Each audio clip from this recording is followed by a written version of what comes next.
ప్రభునామమునకు మహిమ కలుగును గాక. క్రీస్తునందు ప్రియులారా, యేసుక్రీస్తు వారి పవిత్ర నామంలో మీ అందరికీ శుభాలు, వందనాలు. రండి, మట్టలాదివారం కొరకైన దేవుని వాక్యాన్ని ధ్యానించుదాం. తల్ల వంచండి, ప్రార్థించుదాం. మహాఘనుడవు, పరిశుద్ధుడవు, సర్వాధిపతివైన దేవానికి స్తోత్రము నాయన. మీ వాక్యము ధ్యానము చేయుటకు నీ ప్రజలము, నీ బిడ్డలమైన మేము ఆశపడుచున్నాము. కనికరించండి. ఈ దివ్య లేఖనమును సరి అయిన రీతిని ధ్యానించుటకు కావలసిన పరిశుద్ధాత్మ కృపా సహాయము మాలో అనుగ్రహించుమని. యెహోవా మా ఆశ్రయదుర్గమా, నా విమోచకుడా, నా నోటి మాటలు, మా అందరి హృదయ ధ్యానములు ఈ సమయమున మీ దృష్టికి అంగీకారములుగా అనుగ్రహించుమని యేసు నామమున వేడుకొనుచున్నాము తండ్రి. ఆమెన్. మన తండ్రి అయిన దేవుని నుండి, ప్రభు అయిన యేసుక్రీస్తు నుండి కృపయు సమాధానములు మీకు కలుగునుగాక. ఆమెన్. దేవుని వాక్యాన్ని ఈ దినమునకై ఏర్పాటు చేయబడిన లేఖనము నుండి చదువుదాం. ఫిలిప్పియ సంఘానికి పౌలు భక్తుడు రాసినటువంటి పత్రిక 2వ అధ్యాయము. ఫిలిప్పి పత్రిక 2వ అధ్యాయము 5 నుంచి 11 వచనాల వరకు ఏర్పాటు చేయబడ్డాయి. ఇందులో మనం 7, 8 వచనాలు చదువుదామండి. మనుష్యుని పోలికగా పుట్టి దాసుని స్వరూపమును ధరించుకుని తన్ను తానే రిక్తునిగా చేసుకునెను.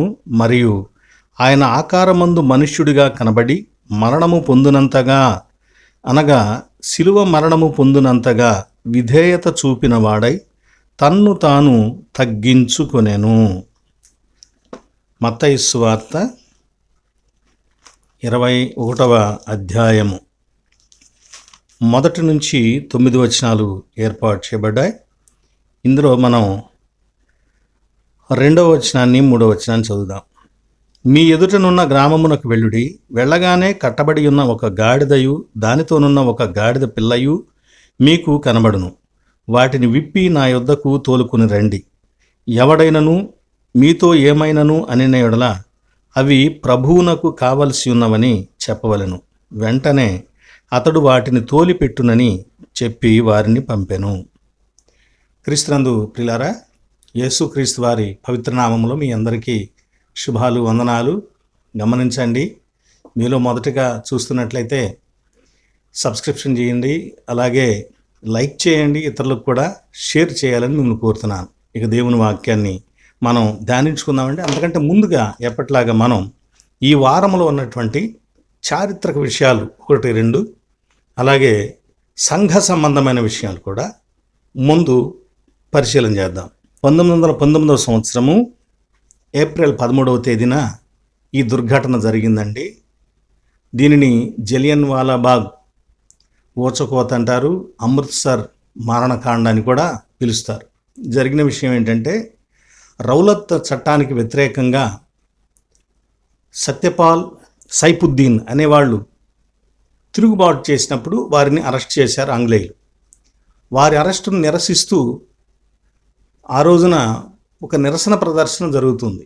ఆ నిరసన ప్రదర్శనను ఓర్చుకోలేని ఆంగ్లేయుడు తాత్కాలికంగా అక్కడికి జనరల్గా, బ్రిగేడియర్ జనరల్గా వచ్చినటువంటి రెజినాల్డ్ ఎడ్వర్డ్ హ్యారీ డయర్ అనేటువంటి వ్యక్తి కాల్పులు జరిపించారు.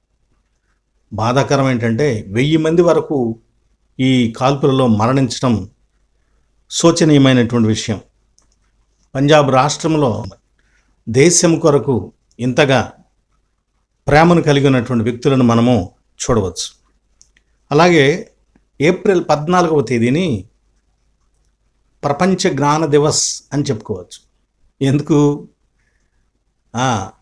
సర్వశాస్త్రాలను చదివినటువంటి జ్ఞాని, ఒక మహాముని ఒక ఆయన ఉన్నాడు. ఆయన మన భారతదేశంలో పుట్టాడు. ఆయన పేరు డాక్టర్ బిఆర్ అంబేద్కర్. ఆయన ఏప్రిల్ 14వ తేదీన పుట్టారు కనుక వారి పుట్టిన రోజును జ్ఞాన దివస్గా మనము చెప్పుకుంటూ ఉంటాం. ఎందుకనంటే అన్ని శాస్త్రాలను ఆయన చాలా చక్కగా అవపోసం చేసి పేదరికము, కులము మొదలైన ఆటంకాలు పెద్ద శక్తుల వలె అతని వ్యతిరేకంగా ఉన్న వాటన్నిటిని కూడా జయిస్తూ, వాటితో పోరాడుతూ చక్కగా చదువుకొని ఉన్నతమైన స్థాయికి వెళ్ళాడు. కనుక అతనిని ప్రపంచం గుర్తించింది. భారతదేశం కాదండి, ప్రపంచం గుర్తించింది. ఇక్కడే అనుకునేరు మీరు. ప్రపంచం గుర్తించి అతనికి పెద్ద పెద్ద కళాశాలల్లో, యూనివర్సిటీల్లో విగ్రహాన్ని పెట్టి దానిని జ్ఞానానికి గురుతు అని పెట్టగలిగారంటే అతని యొక్క ఔన్నత్యాన్ని మనము చూడవచ్చు. ఇక సంఘపరంగా ఉండేటువంటి విషయాలు ఏంటంటే, ఇది మట్టలాదివారం అనుకుంటున్నాం కదా, దీనికంటే ముందు లాజరస్ సాటర్డే అని పిలుస్తారు. అంటే బేతనీలో మరియా మార్తల సహోదరుడు లాజరు ఉన్నాడే, ఆ లాజరును ప్రభువు బ్రతికించినటువంటి రోజుగా దాన్ని అనుసరిస్తారు. అలాగే ఈ ఆదివారాన్ని కొంతమంది ఏమో ప్యాషన్ సండే అంటారు, ప్యాషన్ వీక్ అంటారు ఈ వారాన్ని. మరి కొన్ని సంఘాలేమో హోలీ వీక్ అని పిలుస్తారు. ఈ ఆదివారాన్ని పామ్ సండే అని, పత్ర భానువారం అని, పామార్న్ అని చెప్పి ఇలా అనేక రకాలుగా ఈ ఆదివారాన్ని పిలుస్తూ ఉంటారు.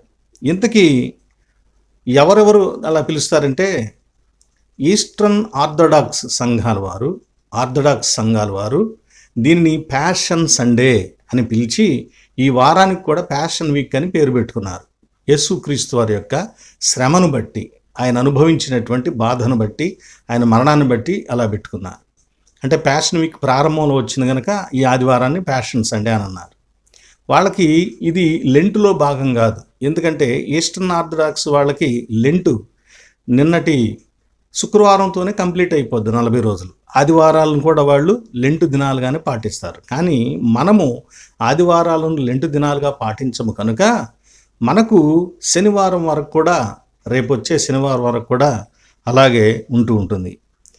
అంటే క్రైస్తవ పస్కాగా చెప్పుకోదగినటువంటి ఆ రోజుతో ముగుస్తుంది. ఇలా ప్రభు అయినటువంటి యేసుక్రీస్తు వారి యొక్క శ్రమను బట్టి వాళ్ళు ప్యాషన్ వీక్ అన్నారు. అలాగే ఈ వారములో ఉండేటువంటి ప్రతి విషయానికి ఉన్న ప్రాధాన్యత, ఔన్నత్యమును బట్టి హోలీ వీక్ అని ప్రత్యేక శ్రద్ధ చూపినట్లుగా ఈ వారానికి ఆ పేరును కూడా పెట్టడం జరిగింది. కనుక సోమవారం, మంగళవారం, బుధవారం, గురువారం, మరి ముఖ్యంగా సంవత్సరం అంతట్లో సంఘం అనుసరించేటువంటి ఆ కార్యక్రమము, ప్రభు యొక్క బల్ల, పరిశుద్ధ సంస్కారము, దానిని చాలా గొప్ప భక్తి శ్రద్ధలతో సంఘము అనుసరిస్తుంది. ఇది చారిత్రక విషయం, చరిత్రలో రాయబడినటువంటి విషయం. ఆ తర్వాత శుక్రవారం మనకందరికీ తెలిసిందే, గుడ్ ఫ్రైడే, యేసుక్రీస్తు వారి యొక్క మరణాన్ని, ఆ శ్రమ, సిలువలో ఆయన పడిన శ్రమను మనం ధ్యానిస్తాం. శనివారం మౌన దినంగా పాటించి ఆ శనివారం సాయంత్రం నుంచి ఈస్టర్ విజిల్తో ఈస్టర్ అష్టమి ప్రారంభించబడుతుంది. లేక ఈస్టర్ గ్రేట్ పీరియడ్ అని చెప్పబడేటువంటి కాలం కూడా ప్రారంభించబడుతుంది. ఇక ఈరోజు మనము దేవుని వాక్యాన్ని ధ్యానించటకై ఈ ఆదివారమున యేసుక్రీస్తు వారు ఆయన ఎంతటి తగ్గింపు కలిగి ఉన్నాడో, ఆయన పని యొక్క ఉద్దేశం ఏంటో, ఈ లోకంలో ఆయన పుట్టుక యొక్క ఉద్దేశం ఏంటో, ఆ సంగతులన్నిటిని కూడా గొప్పగా తెలియచేస్తూ ఆయన మహిమలోను, స్థితిలోను, మొదలైన వాటిలోనే గొప్పవాడు కాక తగ్గింపులో కూడా గొప్పవాడేనని తెలియచేయబడేటువంటి గొప్ప భావనలు మనము చూస్తుంటాం. కాబట్టి ఈరోజు మనము క్రీస్తుకు తగిన వాహనము అనే అంశాన్ని ఈ పాఠాలకు పెట్టుకొని ధ్యానించవచ్చు. యేసుక్రీస్తు వారు గాడిద మీద ఆయన ఊరేగించబడటం కాదు, ఊరేగాడు. కనుక దాని యొక్క భావాన్ని, క్రీస్తుకు తగిన వాహనము గాడిద అనే విషయాన్ని చూద్దాం. ఆయనకు తగిన వాహనము అంటే ఏం చెప్పుకోవాలి? యేసుక్రీస్తు వారి వాహనము, వాహకము ఏమై ఉంది? ఆయన మేఘాల మీద వస్తాడని, మేఘాల మీద వెళ్ళాడని తెలియచేయబడుతుంది. మేఘాలను, ఆకాశమును వంచి ఆయన దిగి వస్తాడని. ఆకాశము సింహాసనంగా, భూమి పాదపీఠంగా కలిగి ఉన్నవాడికి ఈ ఆకాశంలో ఉన్నటువంటి తేలిపోయే మేఘాలు వాహనంగా ఉండగలుగుతాయా? కానీ ఇక్కడ భూమి మీద నరావతారిగా ఉన్న సందర్భంలో ఆయన సముద్రంలో ప్రయాణించేటప్పుడు చిన్న చిన్న దోణెలను ఉపయోగించాడు. వాటి సహాయం లేకుండా ఆయన స్వయంగా నడిచి వెళ్ళగలిగాడు. అలాగే యేసుక్రీస్తు వారు ఆయన ఆ పస్కాకు ముందు యెరూషలేములోకి వెళుతున్నటువంటి సందర్భంలో గాడిద మీద ఎక్కి ఊరేగింపుగా వెళ్ళటం అనేది అది ఒక సూచనాత్మకమైనటువంటి ప్రయాణంగా మనం చూడవచ్చు. ఇక్కడ యేసుక్రీస్తు వారు ఏమై ఉండొచ్చు? ఆయనకు తగినటువంటి గాడిద వాహనం అని అంటే, ఆ వాహనం ఆయనకు తగింది అని చెప్పామంటే ఆయన ఏమై ఉన్నాడు అక్కడ? దీన్ని మనం చూడాలి. నిజమే, యేసుక్రీస్తు వారు ఒకటి పాపులలో ఒక పాపిగా ఎంచబడ్డాడు, చేర్చబడ్డాడు. కానీ ఆయన పాపి కాదు, ఆయనలో పాపము లేదు. మనం గత వారంలో చూసాం, నాలో పాపమున్నదని మీలో ఎవడైనాను నిరూపించగలడా అని, స్థాపించగలడా అని ఆయన ప్రశ్నించాడు. కనుక ఆయన పాపి కాడు, పాపము లేనివాడు. అలాంటి వాడు ఆయనను జాబితా వచ్చేసరికి పాపుల జాబితాలో ఆయన పేరు రాయబడింది. కనుక పాపులలో ఒక పాపిలాగా ఎంచబడ్డాడు. రెండవది, ఆయన దేవుడు, బట్ నరులలో కూడా నరునిగా ఆయన ఎంచబడ్డాడు, నరులలో నరునిగా జీవించాడు.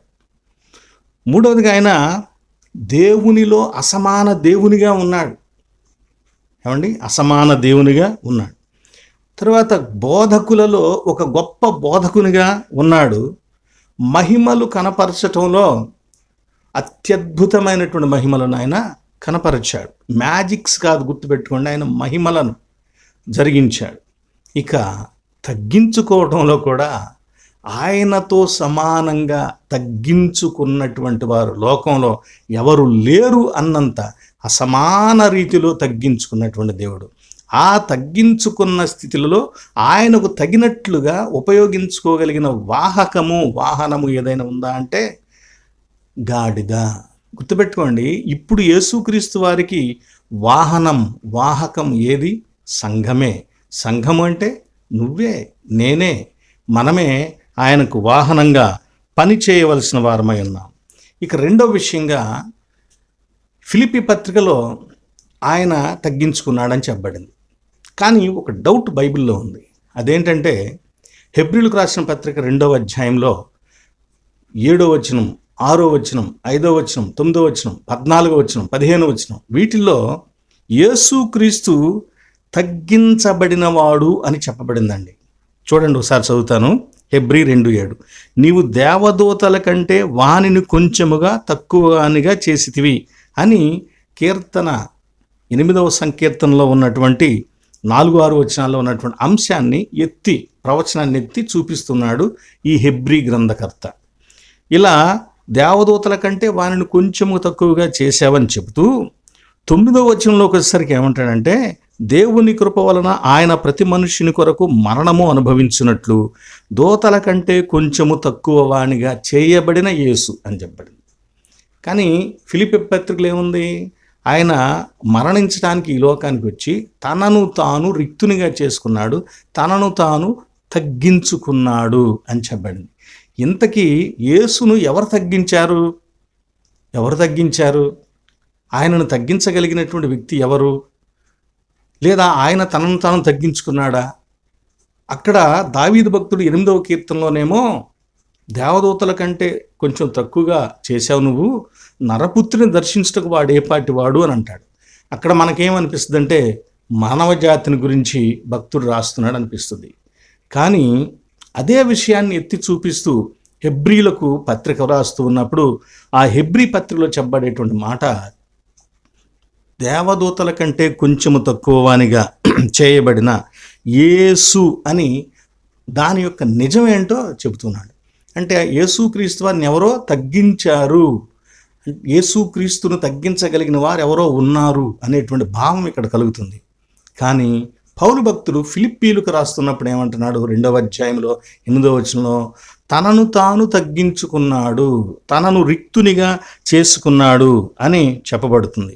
పిల్లారా, మనకి 8వ సంకీర్తనలోనేమో దేవుని కంటే కొంచెం తక్కువ తగ్గించుకున్నవాడు అని ఉంటుంది. కానీ ఆ విషయాన్ని హెబ్రీ గ్రంథకర్త ఏమంటాడు? దేవదూతల కంటే కొంచెం తగ్గించుకుంది. దేవుడు దేవదూతలు అనేటువంటి కొంచెం చిన్న డిఫరెన్స్ అక్కడ మనకు కనిపిస్తుంది.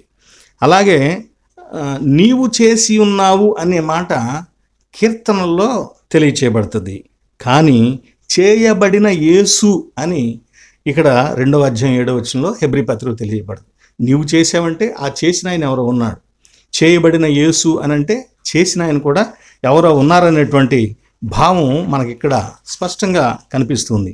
కానీ ఫిలిప్పీ పత్రిక 2:7-8 వచనాల్లో చూసినట్లయితే ఆయన తనను తాను తగ్గించుకున్నాడని తెలియచేయబడుతుంది. చూడండి, ఒకసారి చదువుతాను. మనుష్యుని పోలికగా పుట్టి దాసుని స్వరూపము ధరించుకొని తన్ను తానే రిక్తునిగా చేసుకునెను. తనను తానే క్రీస్తే రిక్తునిగా చేసుకున్నాడు అంటే ఎంటీ, ఖాళీగా చేసుకున్నాడు అని అర్థం. 8వ వచనంలో మరియు ఆయన ఆకారమందు మనుషుడిగా కనబడి మరణము పొందినంతగా, అనగా శిలువ మరణం పొందినంతగా విధేయత చూపిన వాడై తన్ను తాను తగ్గించుకొనెను అని చెప్పండి. అక్కడేమో తన్ను తాను రిక్తునిగా చేసుకున్నాను, దాని తర్వాత ఏమో తనను తాను తగ్గించుకొనెను అనే 2 మాటలు చెప్పబడ్డాయి. కాబట్టి ఇక్కడ యేసుక్రీస్తే తనను రిక్తునిగా చేసుకున్నాడు, యేసుక్రీస్తే తనను తాను తగ్గించుకున్నాడు. కాబట్టి పాత నిబంధనలో కీర్తనలో చెప్పబడినటువంటి నీవు తగ్గించావు అని చెప్పబడినటువంటి మాట, ఆ తగ్గించిన వ్యక్తి ఎవరంటే ఇక్కడ మనకు క్రీస్తే. అలాగే తగ్గించబడిన వ్యక్తి ఎవరంటే క్రీస్తే. హెబ్రీ పత్రికలో కూడా అదే మాట చెప్పబడింది. దానిని సుస్పష్టంగా ఎవరో ఆయనను తగ్గించలేదు, తనను తానే తగ్గించుకున్నాడు అని చెప్పండి. దీనిలో మొదట తగ్గించిన వ్యక్తి ఎవరంటే దేవుడు అని చెప్పబడింది. తగ్గించబడిన వ్యక్తి ఎవరంటే క్రీస్తు అని చెప్పబడింది. కాబట్టి చివరికి తేలుతుంది ఏంటంటే తగ్గించిన వాడు దేవుడే, తగ్గించుకున్న వాడు దేవుడే, క్రీస్తే అని తెలియచేస్తూ ఈ విషయం యేసుక్రీస్తు వారి యొక్క దైవత్వాన్ని పరోక్షంగా బలంగా తెలియచేస్తుంది. సరే, ఇప్పుడు తగ్గింపు అంటే ఏమిటి ఆ విషయాన్ని చూద్దాం. దానికి 2 పదాలు ఇక్కడ ఉపయోగించబడ్డాయి. ఒకటి రిక్తునిగా చేసుకునేను, 2 తగ్గించుకునేను. ఈ 2 మాటలు కూడా అర్థాలు వేరు. వీటి మీద చాలా విపరీతమైనటువంటి భావాలు కూడా వచ్చాయండి. చెప్పుకుందాం. మొదటిది ఆయన తనను తాను తగ్గించుకునుట అంటే టపానియో అనేటువంటి మాటకున్నటువంటి అర్థము తనను తాను తగ్గించుకునుట. ఇక్కడ ఎలా తగ్గించుకున్నాడు అంటే ఇది విధేయతకు సంబంధించినటువంటి విషయం. ఎలా తగ్గించుకున్నాడు అని అంటే ఒక చోట ఇమర్చబడటానికి కావలసినటువంటి ఆకారంలో తనను తాను తగ్గించుకోవటము, తనను తాను సర్దుబాటు చేసుకోవటం. అంటే ఏదో ఒక కార్యార్థమై దానికి తగినట్లుగా మనస్సును, శరీరాన్ని, వ్యవహార శైలిని మొత్తము కూడా సరిచేసుకొని అనుకూలపరచుకునుట. ఆ సంఘటనకు, ఆ సందర్భానికి, ఆ విషయానికి తగినట్లుగా తనను తాను మార్పు చేసుకునుట అని చెప్పుకోవచ్చు.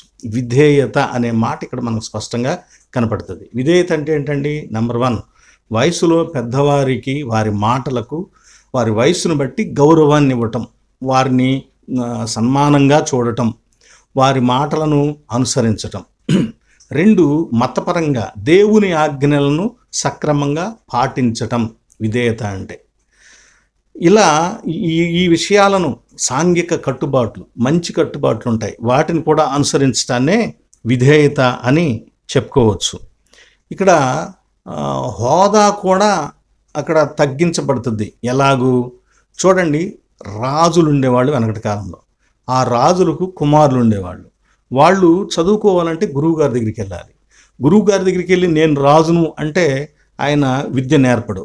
కాబట్టి గురువు దగ్గర చదువుకునేటప్పుడు వాడు రాజకుమారుడైన శిష్యునిగానే, ఆ గురువుకు శిష్యునిగానే ఆ గురువును గౌరవిస్తూ అతని మాటలకు లోబడి విద్య నేర్చుకోవాల్సిందే. అంటే అక్కడ అతని రాజరికం గుర్తుగా ఉండొచ్చేమో, కానీ అతని రాజరికం అనేటువంటి ఒక హోదాను అక్కడ ప్రదర్శించడానికి మాత్రం వీలు లేదన్నమాట. ఇప్పుడు 2వది దైవ తగ్గింపు.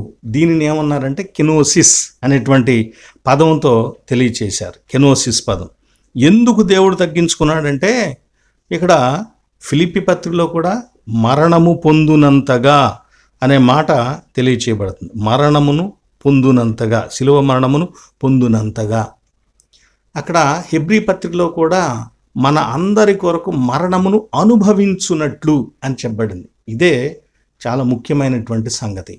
యేసుక్రీస్తు వారు ఏమి తగ్గించుకున్నాడంటే ఇది దైవత్వ తగ్గింపు, కెనోసిస్ అని మనము ఈ పదాన్ని చెప్పుకుంటూ ఉంటాం.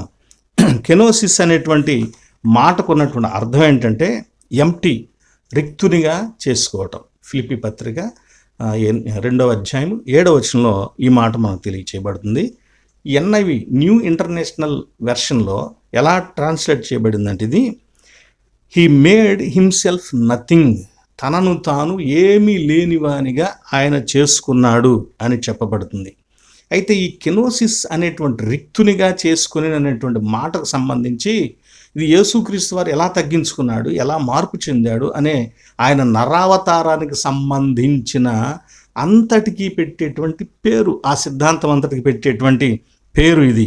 అయితే ఈ కెనోసిస్ను మనం ఏమని చెప్పుకోవచ్చు అంటే ఎంప్టీ చేసుకోవటం అని అంటే తనను తాను ఖాళీ చేసుకోవటం అంటే ఏదో తనలో ఉన్నదాన్ని తీసివేసుకోవటం కాదు. చూడండి, మన జేబులో సెల్ ఫోన్ పెట్టుకోవాలనుకోనండి, ఆ జేబు పూర్తిగా దేంతో నిండి ఉంటే ఏం చేస్తాం, వాటిని తీసి సెల్ ఫోన్ పెట్టుకుంటాం, అంతే కదండి. అక్కడ ఉన్న వాటిని తీస్తేనే ప్లేస్ వస్తుంది, ఆ ప్లేస్లో నీకున్నటువంటి ఫోన్ పెట్టుకోగలుగుతావు. అలాగే ఏదో క్రీస్తు తనలోనికి చేర్చుకోవటానికి తనలో ఉన్నదేదో బయటికి తీసేశాడు, ఖాళీ చేసుకున్నాడు అనేటువంటి అభిప్రాయం ఈ కెనోసిస్ అనేటువంటి మాటలో వచ్చేటువంటి అభిప్రాయం ఎంప్టీనెస్ అంటే తగ్గించుకోవటము, ఖాళీ చేసుకోవటం అని అంటే. లేదా ఒకవేళ క్రీస్తులో దైవత్వాన్ని మానవత్వంతో మార్పు చేసుకోవటం, దీన్నట్టు దాన్ని ఇటు తెచ్చుకోవటం, అంటే తనలో ఉన్న దైవత్వాన్ని బయటికి పంపి మానవత్వాన్ని లోపలికి ఆ ఖాళీలోకి తెచ్చుకోవటం. ఇలాంటి అభిప్రాయాలు కలుగుతాయి. అయితే దీని గురించి కొన్ని తప్పుడు అభిప్రాయాలు కూడా ఉన్నాయండి. ఆ తప్పుడు అభిప్రాయాలు చాలా రకాలుగా, చాలా సిద్ధాంతాలుగా కూడా బయటకు వచ్చాయి. చాలా సమస్యలు కూడా దానిలో తెలియచేయబడ్డాయి. వాటిలో 3 విషయాలు చెప్పుకుందాం. మోనోఫైటియిజం అనేటువంటి ఒక సిద్ధాంతం. దీని ప్రకారం ఏంటంటే క్రీస్తులో దైవత్వము, మానవత్వము అనేవి రెండూ ఉన్నాయి. ఈ రెండిటిని కలిసి మిక్స్ చేసి ఏదో ఒకే రకమైనటువంటి క్రొత్త తత్వం ఆయనలో ఏర్పడింది అని చెప్పడం అన్నమాట. ఏమంటే మోనోఫైటిజం అంటే ఏదో ఒకే ఒక తత్వం ఆయనలో ఏర్పడింది. అయితే ఆ తత్వం 2 రకాల తత్వాలు కలిసి, స్వభావాలు, మానవత్వము, దైవత్వము 2 కలిసిపోయి మేళవించబడి, పాలు తేనెను కలిపామనుకోండి ఏమైపోద్ది, ఆ 2 కలిసిపోయి ఒకే రకంగా ఉంటాయి. దానిలో పాలు ఉంటుంది, ఆశాంతము పూర్తిగా పదార్థం అంతా పాలు ఉంటుంది, తేనె ఉంటుంది, అలాగూ కలిసిపోయి. కనుక దాన్ని మనం తేనె అని వేరుగా చూపించలేం, పాలు అని వేరుగా చూపించలేం.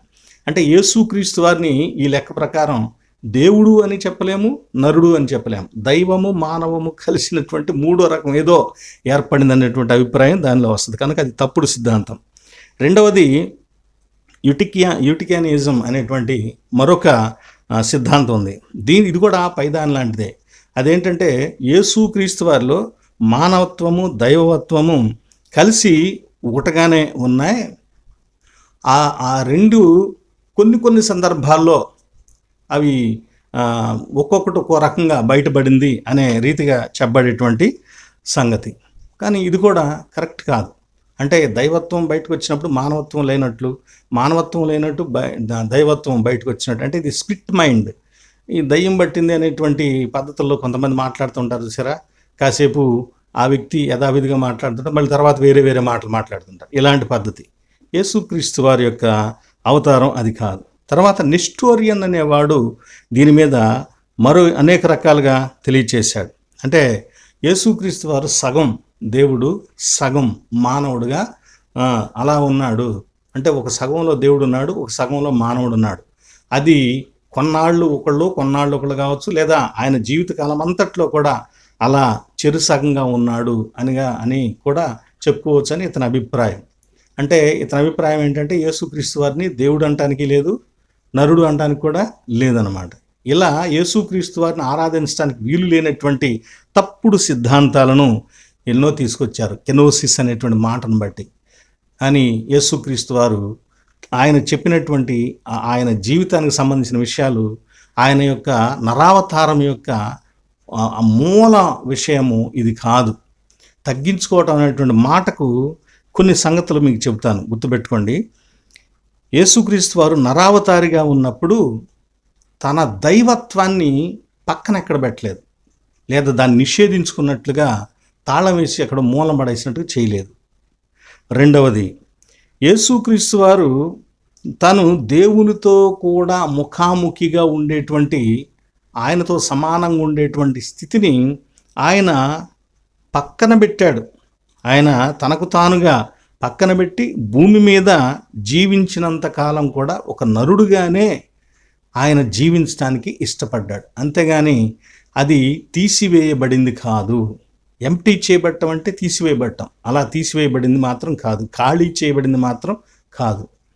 ఈయన కావాలనే దానిని అలా ఉంచాడు.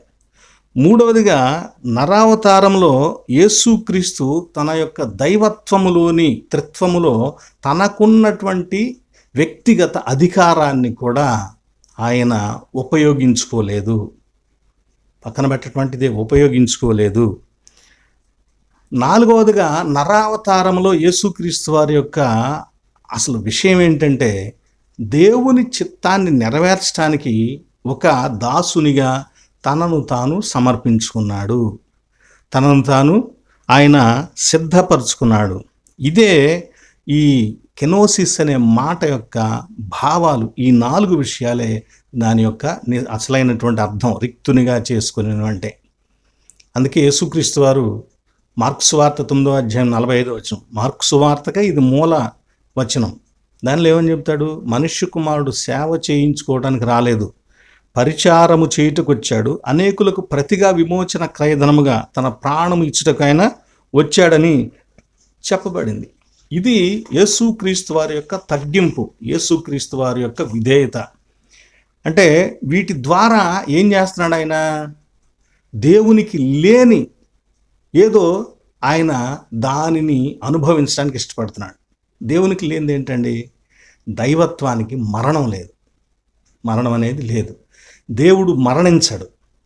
మరణం దేవునిని మరణించేటట్లు చేయలేదు, దానిని ఆయనను అది స్వాధీనం చేసుకోలేదు.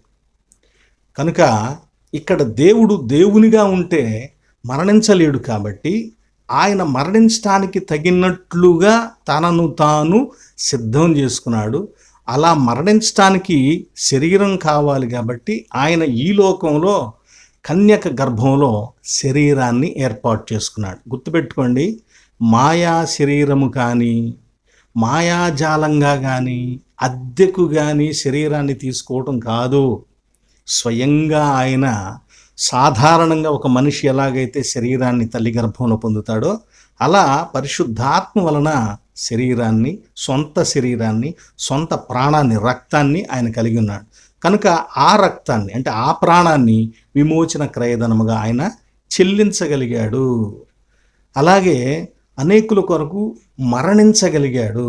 కనుక దేవుడు మరణించాలి అంటే మరణించలేడు. కాబట్టి మరణించటానికి కావలసినట్లుగా తనను తాను మార్పు చేసుకున్న స్థితే నరావతారము. ఆ నరావతారమునే ఇక్కడ కెనోసిస్ అని మనము చెప్పుకోవచ్చండి. అయితే ఇక్కడ దేవుడు మరణిస్తాడా అనే సందేహం కొంతమందికి ఉంటుంది. ఎస్, మరణించాడు కాబట్టి దేవుడు కాదు యేసుక్రీస్తు అని వాదించే వాళ్ళు చాలామంది ఉన్నారు. గుర్తుపెట్టుకోండి, కొన్ని సందర్భాల్లో ఎప్పుడైనా మనం ఇతర మత గ్రంథాల నుంచి కూడా కొన్ని సపోర్ట్స్ తీసుకుంటూ ఉంటాం. సపోర్ట్స్ అంటే ఆ భావానికి తగినట్లుగా కొంచెం ఇంకా అర్థం ఎక్కువ అవటం కోసం తీసుకుంటూ ఉంటాం. కానీ మనం బైబిల్తోనే ఎక్కువగా అర్థం చేసుకుంటూ ఉంటే మంచిది. ఎందుకని తీసుకుంటామని చెప్తున్నానంటే, ఇతర మతాలై కూడా పౌలు ఏథెన్స్లో మీ కవీశ్వరులు కూడా ఎలా చెప్తున్నారని ఒక సందర్భంలో తీసుకున్నాడు. కనుక పౌలు తీసుకున్నాడు కదా అని మనం ప్రతిదానికి తీసుకొచ్చి చెప్పాల్సినటువంటి అవసరం లేనేలేదు. కనుక యేసుక్రీస్తు వారు మరణించడు అనేది, దేవుడు మరణించడు అనేది అనేక మతాలలో ఉన్నటువంటి ఒక అతి పురాతనమైన, ప్రాచీనమైనటువంటి బలమైన, స్థిరమైన నమ్మకం. కానీ బైబిల్ తెలియజేసేదేంటి? యెహోవాకు అసాధ్యమైనది ఏమున్నది? ఎక్కడ? అబ్రహాము ఇస్సాకుకు వాగ్దానాన్ని తెలియజేసేటప్పుడు మేము ముసలివాళ్ళం అయిపోయామని వాళ్ళు అనుకుంటున్న సందర్భంలో యెహోవాకు అసాధ్యమైనది ఏదైనా ఉన్నదా అని ఆదికాండం 18వ అధ్యాయంలో 14వ వచనంలో తెలియచేయబడిందండి. అలాగే ఆయన ప్రభువును సైన్యములకు అధిపతిగా యెహోవాను పేరు వహించువాడా, సూర్యుడా, మహాదేవ, నీ అధిక బలము చేతను చాచిన బాహువు చేతను భూమి ఆకాశమును సృజించితివి, నీకు అసాధ్యమైనది ఏదియూ లేదు అని ఇర్మియా 32:17లో, అలాగే 32:27లో కూడా మనము చూడగలుగుతాం. కాబట్టి ఇక్కడ మత్తయి సువార్తలో ప్రభు అయిన యేసుక్రీస్తు వారు ఏం చెప్పాడంటే, మనుషులకు అసాధ్యమే కానీ దేవునికి సమస్తము సాధ్యమే. అంటే మరణించలేని దేవుడు మరణించగలడనమాట. అది కూడా సాధ్యమే ఆయనకి. మరణించకుండా ఉండగలిగిన దేవుడు మరణించకుండాను ఉండగలడు, మరణించను గలడు, మరణించి తిరిగి బ్రతుకగలడు.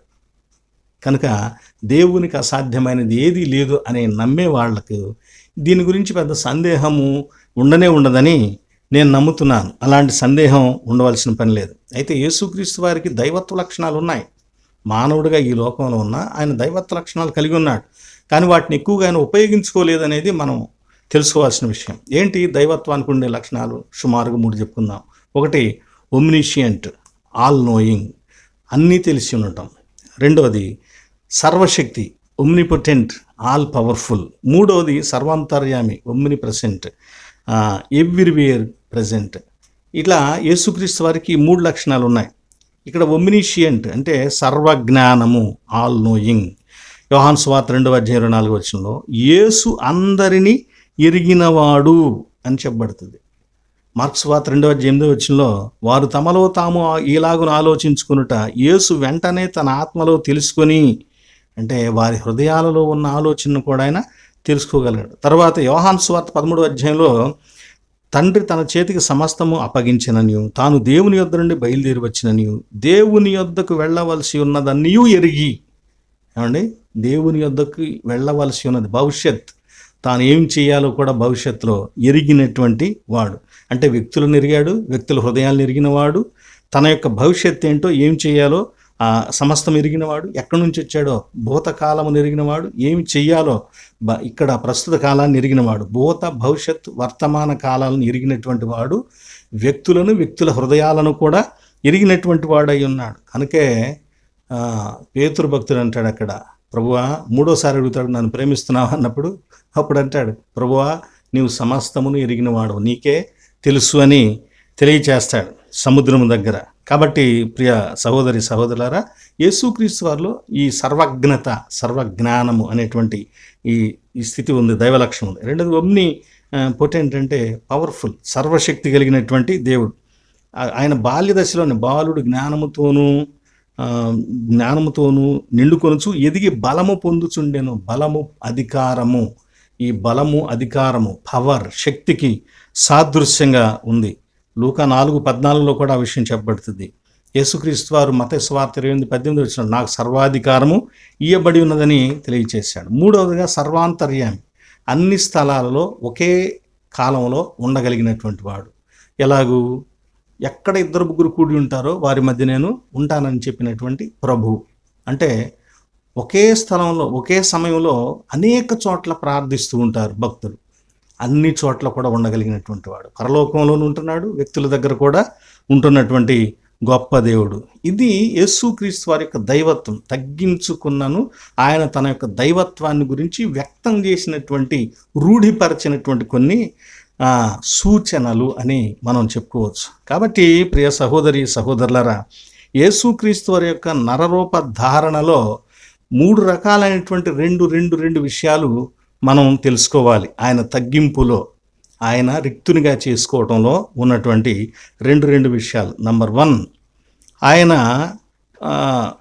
He's pre incarnate glory was veiled. ఆయన యొక్క భూలోకంలో అవతరించడానికి ముందు ఆయనకున్నటువంటి మహిమను ఆయన కనబడకుండా దాచి ఉంచాడు. ఆయనలో ఆ మహిమ ఉంది.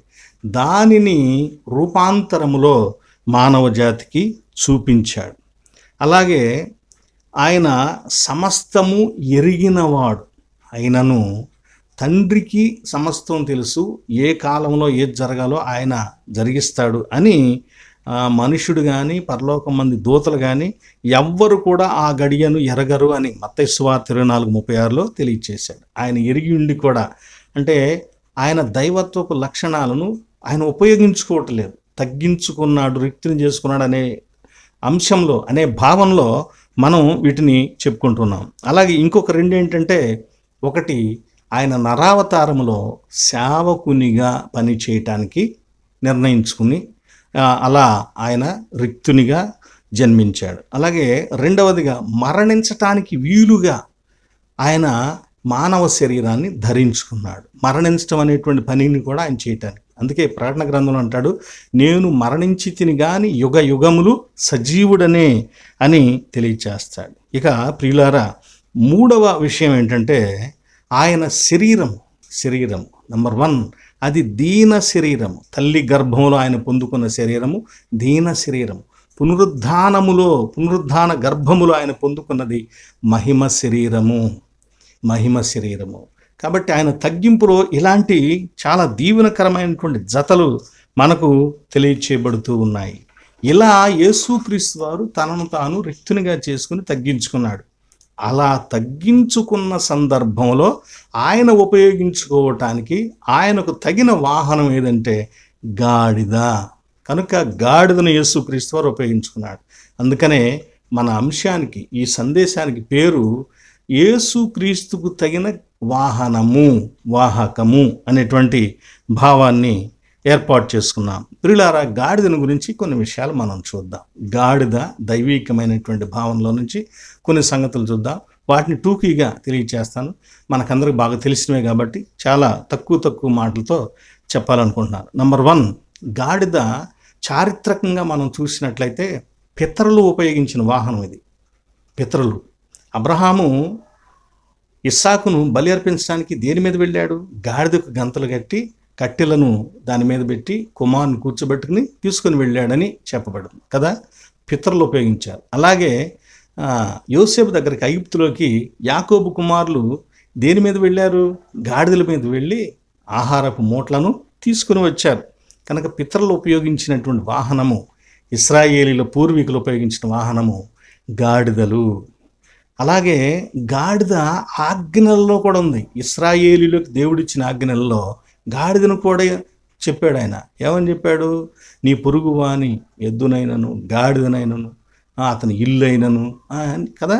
గాడిదను కూడా ఆయన ఆజ్ఞలలో జ్ఞాపకం చేసుకున్నాడంటే ఇశ్రాయేలు జీవితంలో, ఇశ్రాయేలు ప్రజల జీవితంలో గాడిద యొక్క ప్రాధాన్యతను మనము చూడవచ్చు. అందుకే బైబిల్లో గాడిదను గురించి కూడా 2 సామెతలు ఉన్నాయి.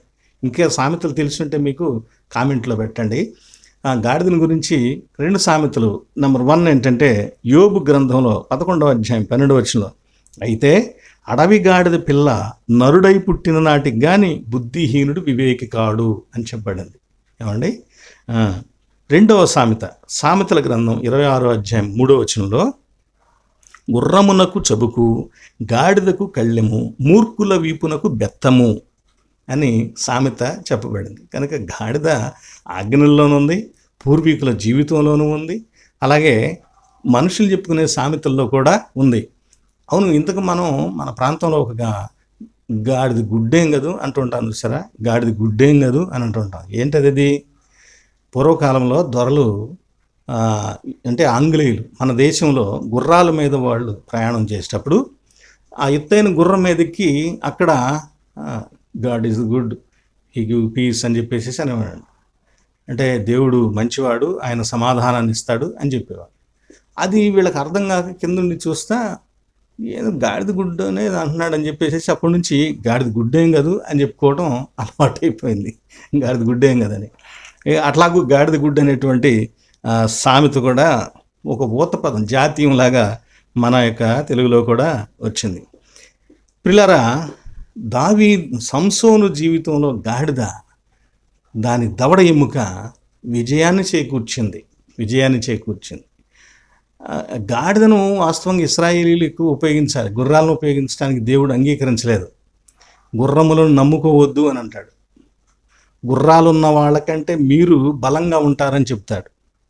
అందుకే మనం పాడుకునే పాటలో కూడా 147వ సంకీర్తనలో నుంచి పాడుకుంటాం కదా, గుర్రముల నరులందలి బలమునానందించడు. వాటి బలం వల్ల ఆయన ఏమి గొప్పగా ఫీల్ అవ్వడు, భావించుకోడు. మనం అనుకుంటాం మన గుర్రాలు ఉన్నాయి కాబట్టి మనకు ఫలానా ఆయుధాలు ఉన్నాయి కాబట్టి మనకి ఇబ్బంది లేదు అని మనం అనుకుంటాం. అలా మీరు అనుకోవటానికి వీల్లేదు, మీరు గాడిదలనే కలిగి ఉండాలని చెప్పేసి ఇశ్రాయేలీలకి దేవుడు తెలియచేయటం కూడా జరిగింది. 5వదిగా గాడిద ఏమండి నిజాయితీ కలిగింది, నమ్మకమైనది.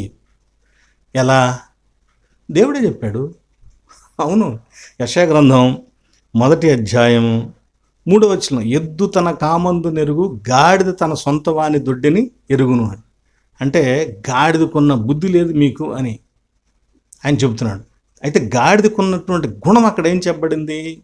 దానిని పొలంలో వదిలిపెడితే, పని చేసిన తర్వాత పొలంలో ఇంటికి పోవటానికి వదిలిపెడితే, ఒకవేళ ఆ యజమాని వెనక ఏదన్నా పని చూసుకుంటూ ఆలస్యంగా వస్తూ ఉన్నా అది కరెక్ట్గా యజమాని ఇంటికి వెళ్ళిపోద్దంట.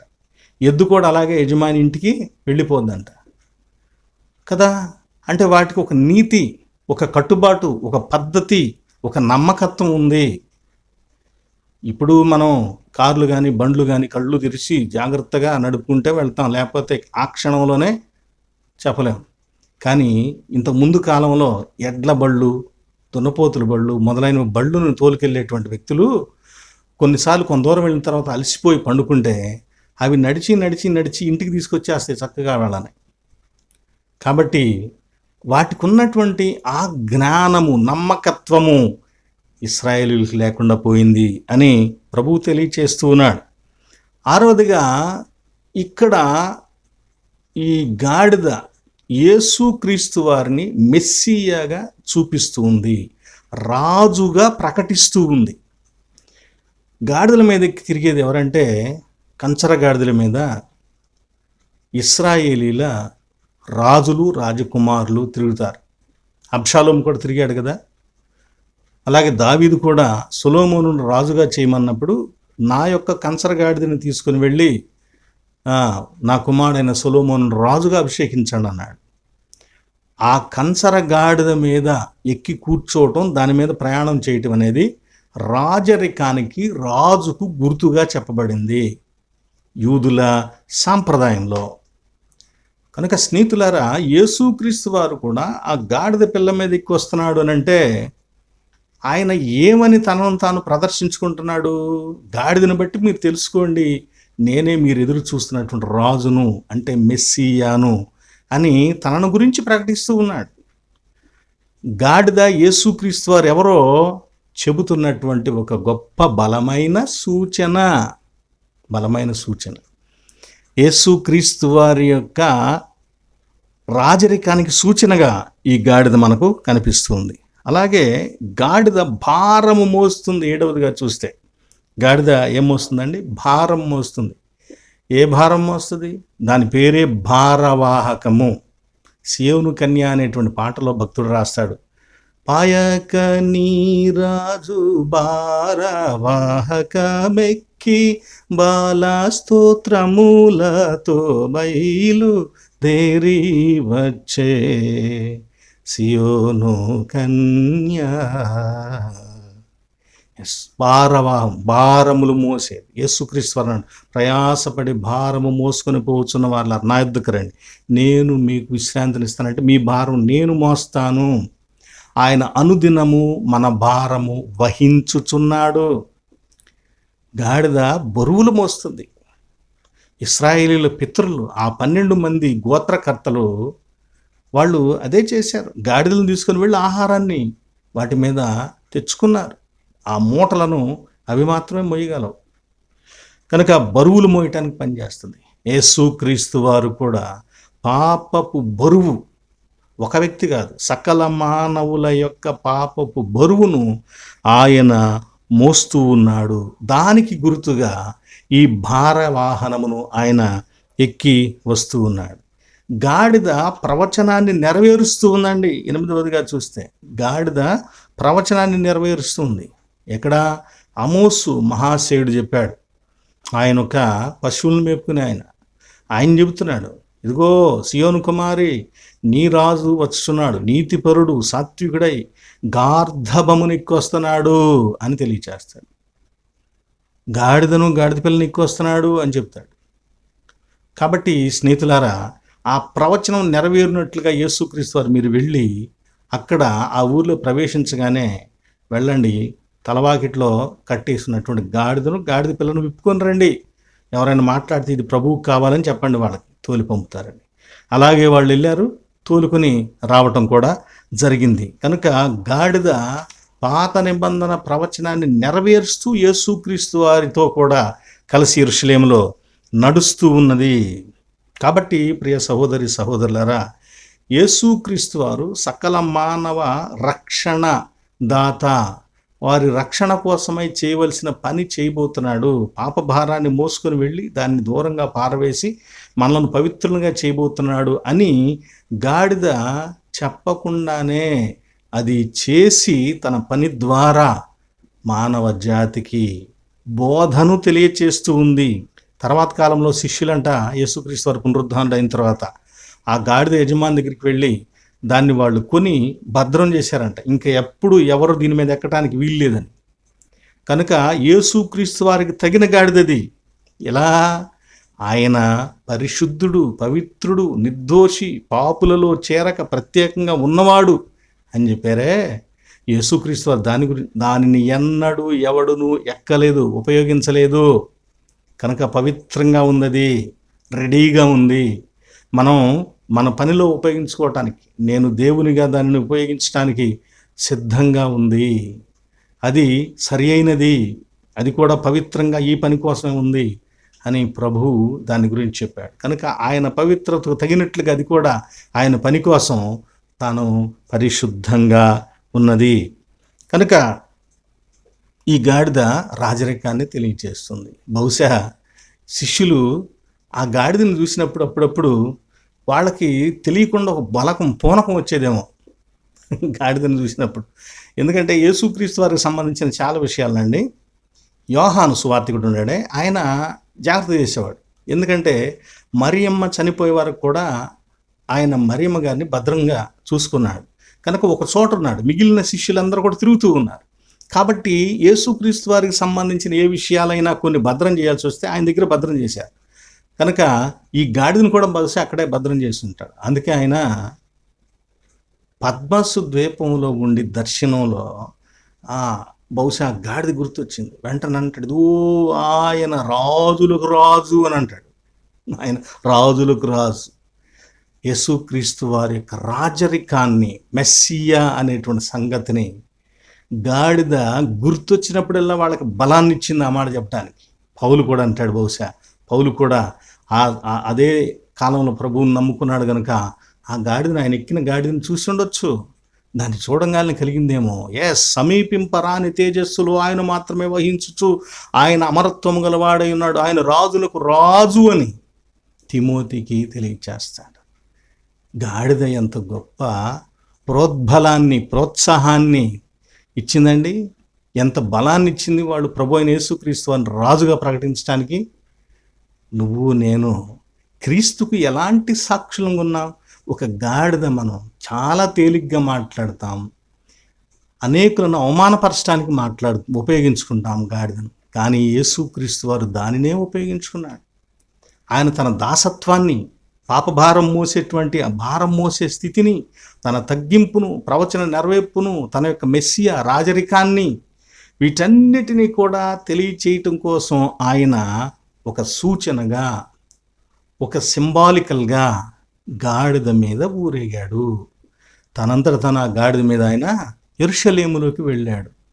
కనుక ఆ గాడిద దీవెనకరమైన గాడిద, భద్రం చేయబడిన గాడిద, క్రీస్తును రాజుగా గట్టిగా స్వరం ఎత్తి మాట్లాడటానికి శిష్యులకు బలాన్ని ఇచ్చినటువంటిది. మీకు యోహాను గురించి, పౌలుని గురించే చెప్పాను. పేతురు కూడా ఉన్నాడు దీనిలో. పేతురు కూడా ఏమంటాడు? క్రీస్తును మీ హృదయములలో ప్రభువుగా, రాజుగా ప్రతిష్ఠించండి అంటాడు. ఆయన ఎవరో నాకు తెలియదు అన్నటువంటి పేతురు. కాబట్టి స్నేహితులారా, అట్టి రాజును మోసే గాడిదైతే మటుగా ఇవ్వండి, ఆ జన్మ ధన్యం, సార్థకం. ఈరోజు కూడా ఆ గాడిద వలె క్రీస్తును ప్రస్ఫుటం చేయగలిగిన జీవిత విధానాన్ని కలిగిన విశ్వాసులు కావాలి, సేవకులు కావాలి. క్రీస్తు ఏమై ఉన్నాడో లోకానికి వారి జీవితములో నోటి ద్వారా కాదు, గాడిద నోటి ద్వారా చెప్పలేదు, బిలాము దగ్గర చెప్పింది, ఇక్కడ చెప్పలేదు. కేవలం అది పని చేసి సాక్ష్యాన్ని ఇచ్చింది కదండి. Works are bigger louder than words అని, మాటల కంటే కూడా బలంగా పనులు మాట్లాడతాయట. గాడిద చేసిన పని కూడా ఆ గొప్ప సాక్ష్యాన్ని ఇస్తుంది.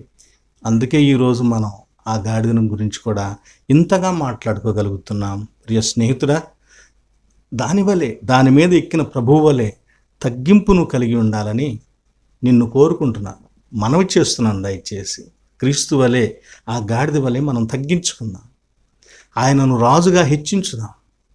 మనం ఏ పని చేసినా దేవుణ్ణి మహింప కలిగేటట్లుగా, దేవుణ్ణి హెచ్చించున్నట్లుగా మనల్ని తగ్గించుకుందాం. మన జీవితంలో క్రీస్తుకు సరిపోయినటువంటి వారిగా, వాహనంగా జీవించడానికి ఇష్టపడదాం. మనలను మనం సరిచేసుకుందాం. ఆయన నరుడుగా మరణించడానికి వీలైనట్లుగా తనను ఎలా సరిచేసుకుని నరుడుగా పుట్టాడో మనం కూడా అలాగే ఆయన పరిచర్య, ఆయన నామ మహిమార్థమై మనం కూడా ఆయన నామ మహిమ కొరకై జీవించడానికి మన బ్రతుకును సరిచేసుకుందాం. సర్వశక్తిమంతుడు అలా సరిచేసుకున్నట్టుకు మనకు శక్తిని దయచేయును గాక. ఆమేన్. సమస్త జ్ఞానమునకు మించిన దేవుని సమాధానం యేసు క్రీస్తు వలన మీ హృదయములకును మీ తలంపులకును కావలియుండును గాక. ఆమేన్. గమనించండి, ప్రార్థన చేసుకునే ముందు మరొక మాట. ఈ వీడియోని ఇంతవరకు చూసినా మీకు ప్రత్యేక వందనాలు తెలియజేస్తున్నాను. దీన్ని లైక్ చేయండి, చాలామంది కూడా చూసే అవకాశం ఉంటుంది. అలాగే షేర్ చేయండి, మీకు తెలిసిన వాళ్ళకు కూడా. సబ్స్క్రిప్షన్స్ కూడా చేసుకోవాలని నేను కోరుతున్నాను. అలాగే మరొక విషయం ఏంటంటే, ఇప్పుడు కొంచెం ప్యారిష్ లేకుండా ఉంటూ ఉన్నాను కాబట్టి కనుక మీకు ఏదైనా మీ హృదయంలో కలిగిన తలంపును బట్టి మీ గుప్పిల్ని విప్పి సహకారం అందించాలని కూడా ప్రేమతో మిమ్మల్ని కోరుతున్నాను. ప్రార్థన, ప్రభు నేర్పిన ప్రార్థన ఆశీర్వాదం అండి. ప్రార్థన. ప్రేమగల తండ్రి, నమ్మకమైన దేవ, నీకు వందనాలు నాయన. ఈ సమయంలో ఒక చిన్న గాడిద పిల్ల మీకు తగినట్టి వాహనంగా ఉన్నదని, మా రక్షుడైన యేసుక్రీస్తు వారైన నీవు ఎలా తగ్గించుకున్నావో అలాగే ఆ సందర్భానికి తగినట్లుగా తాను కూడా ఈ లోకంలో జన్మించి ప్రవచన నెరవేర్పుగాను, యూదుల సాంప్రదాయ వాడుక వాహనంగాను, నీవు రాజువై ఉన్నావని, మెస్సియవని సూచనగా తెలియచేసేటువంటి ఒక గొప్ప సాదృశ్యంగాను, మీరు చేయబోతున్నటువంటి పాప భారమును మోసే పనిని బట్టి ఆయన భారము మోసేవానిగాను తండ్రి, అలాగే మీరు ఎలా తగ్గించుకున్నారో అలా తాను తగ్గించబడినదిగాను తగ్గింపును కలిగి సర్వము మీ యొక్క ఔన్నత్యం కొరకై పనిచేసిన గాడిదను గురించి ధ్యానించుకున్నాం. కనికరించండి ఆయన. అది నోరులోని జీవి, అనేకులు చులకనగా మాట్లాడేటువంటి జీవి అయినా మీరు దానిని కూడా తండ్రి మీ పరిచర్యలో ఉపయోగించుకున్నారు. మహాదేవుడవైన మీకు అసాధ్యమైనది ఏమన్నది నాయన. సర్వజీవులను తండ్రి వలె భావిస్తున్నటువంటి దేవుడవు, పోషిస్తున్న దేవుడవు, నీకు వందనాలు.